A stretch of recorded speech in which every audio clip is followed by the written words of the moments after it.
Welcome to the last breakfast. Please enjoy the video. In this video, I will show how to use Canva to make a logo.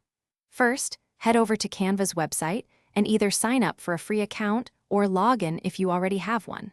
Once you're on the homepage, you'll easily spot the Logos option. Click on it to dive into a world of design possibilities. Canva offers thousands of professionally designed templates, so take a moment to browse and find one that resonates with your brand's unique identity and target audience. This initial step sets the foundation for your perfect logo. Now that you've chosen a template or decided to start fresh, it's time to personalize your logo.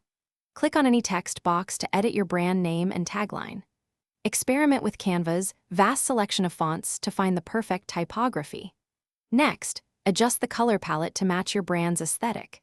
You can easily add or remove graphic elements and icons from Canva's extensive library, which includes millions of free and premium assets, giving you immense creative freedom.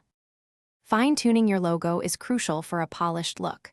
Drag and drop elements to adjust their size, position, and rotation until everything aligns perfectly.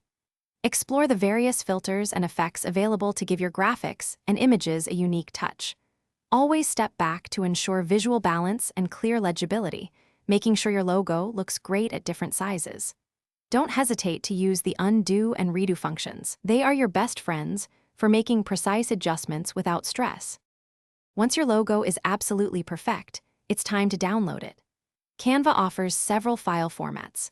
For web use, PNG is excellent as it supports transparency, allowing your logo to seamlessly integrate onto any background. JPEG is a good option for general image sharing. Remember, a professional logo is a powerful asset, so integrate your new design across all your brand materials, from social media profiles to business cards, ensuring consistent brand recognition everywhere.